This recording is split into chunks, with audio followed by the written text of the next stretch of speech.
안녕하십니까. 10월 5일 토요일 아침 김경국TV 시작하겠습니다.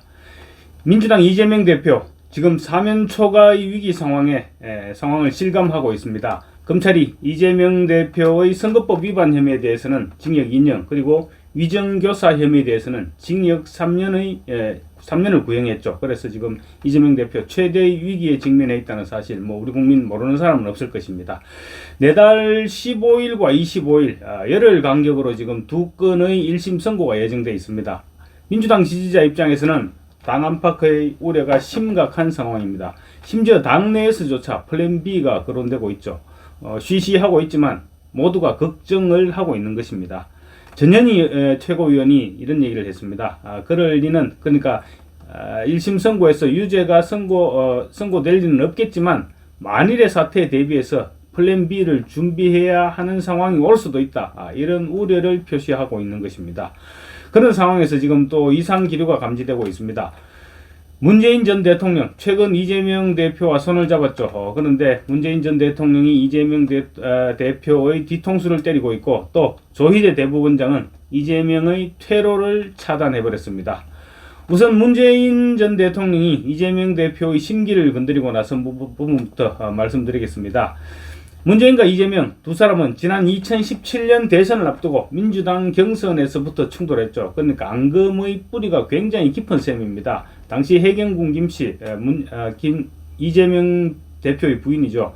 해경군 김씨 이름의 트위터로 문재인 전 대통령의 공격이 수위를 넘었다. 이래서 당시에 문바들로부터 이재명 대표가 엄청난 공격을 받기도 했습니다.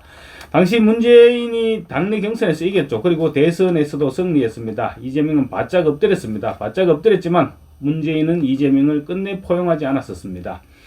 문제는 2018년 9월이었죠. 9월에 평양에서 열린 남북 정상회담에 시도지사들을 데리고 갔습니다. 데리고 갔는데 이재명은 제외시켜버렸죠. 이재명을 데리고 가지 않으면서 이재명을 차기 주자군에서, 차기 민주당의 대권 주자군에서 이재명을 제외시켜버렸던 것입니다.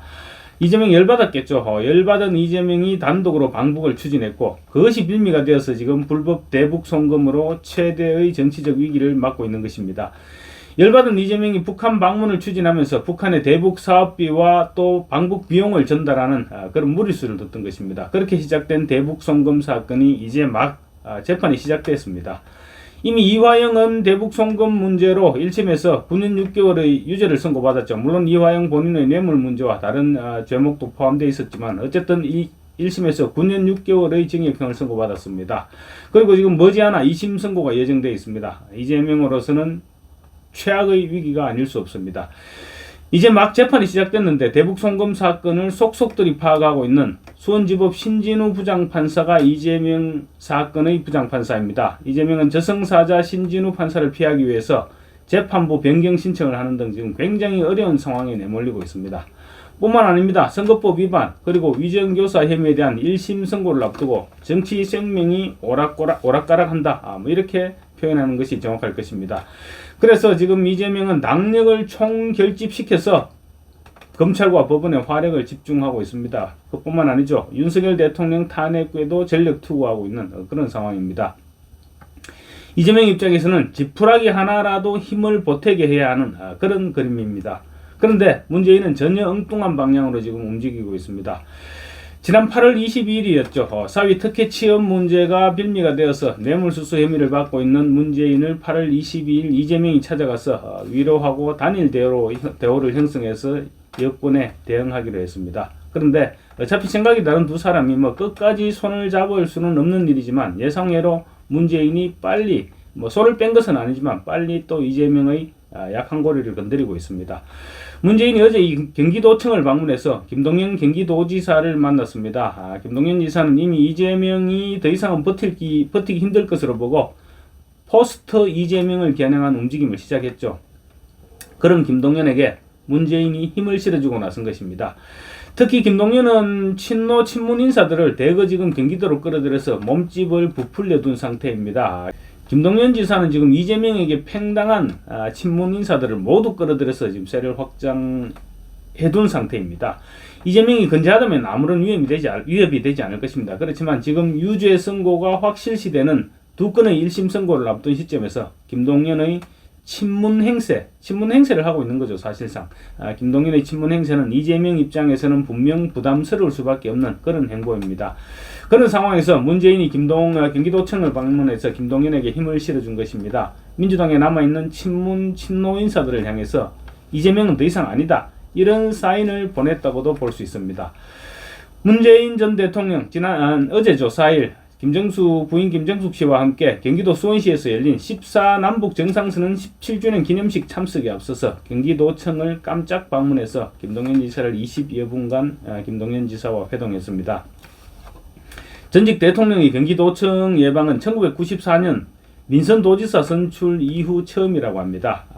경기도 입장에서는 특히 대권 도전을 염두에 두고 있는 김동연 도지사 입장에서는 당연히 문재인 전 대통령의 방문을 자랑하고 싶겠죠. 강민석 경기도 대변인은 서면 브리핑을 통해서 문재인의 경기도청 방문 사실을 알리면서 이런 얘기를 했습니다. 대한민국 최대인 1410만 경기도민을 위해서 일하는 도청 공직자들을 격려하기 위해서 방문했다, 이렇게 밝혔습니다. 경기도는 도청 직원들이 인이수기, 그러니까 문재인이 김정숙이 인이수기 환영해요, 이런 핏깃을 들고 문 전 대통령 부부를 맞이했고, 또 직원들은 문 전 대통령에게 평화와 화합을 뜻하는 라벤더, 올리브 가지, 카모마일 꽃다발을 전했다고 합니다. 1층 로비와 엘리베이터, 민원실 등에 설치된 TV 화면에는 사람을 잇다, 문재인과 경기도, 이런 자막이 흘렀다고 합니다. 깜짝 방문이라고 했지만 사전에 통보가 된 방문이었다고 볼 수 있는 것이죠. 김 지사와 문 전 대통령 부부는 약 20분간 환담했는데, 김 지사는 문 전 대통령 부부에게 비무장지대 꽃차, 대성마을 햅쌀, 장단 백목콩 종자를 선물로 전달했다고 합니다. 문재인 전 대통령 양산에서 지금 사실상 농사를 짓고 있는데 그 종자를 선물했다고 합니다. 경기도 강 대변인에 따르면 환담에서 문 전 대통령이 경기 북부특별자치도 추진 상황에 대해서 물었고, 김 지사는 저희가 할 수 있는 건 다 준비했다. 중앙정부가 주민투표에 답을 주지 않고 있다. 경기도는 지금 윤석열 정부와 다르게 독자적인 길을 가고 있다, 이렇게 답했다고 합니다. 문재인은 여기에 대해서 경기도가 비중이 가장 크니 경기도가 방향을 바로잡으면 대한민국을 선도하는 효과를 낼 수 있다. 중앙정부가 다른 방향으로 갈 때 경기도가 가야 할 방향으로 선도하면 바람을 일으키고 포용할 수 있겠죠, 라고 말했다고 합니다.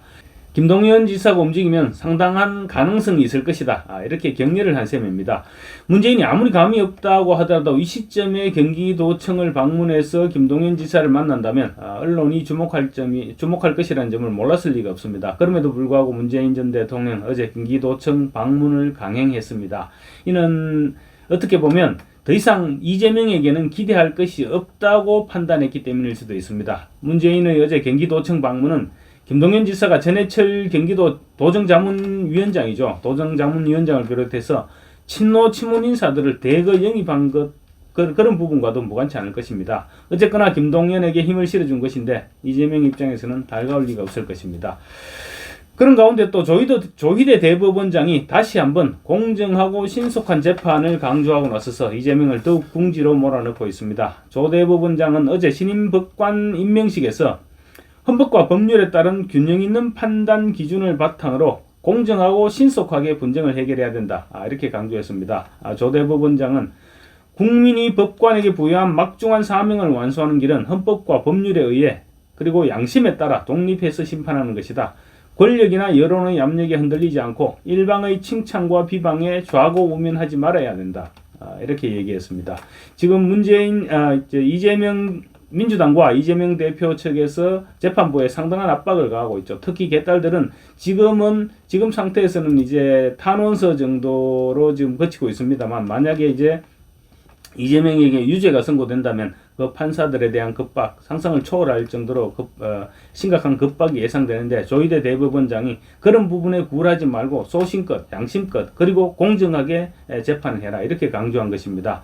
조 대법원장은 또 무엇보다 국민의 소리를 항상 귀담아 들어야 한다. 대한민국의 주인은 국민이고 사법권은 국민이 위임한 것이며 법관은 주권자인 국민에 대한 봉사자로서 책임지는 자림을 한순간도 잊어서는 안 된다고 강조했습니다. 또 조희대 대법원장은 지난 13일이었죠. 법원의 날 기념사에서도 우리가 국민이 부여한 사명을 완수하기 위해 할 수 있는 것은 신속하고 공정한 재판이다. 이렇게 강조한 바 있습니다.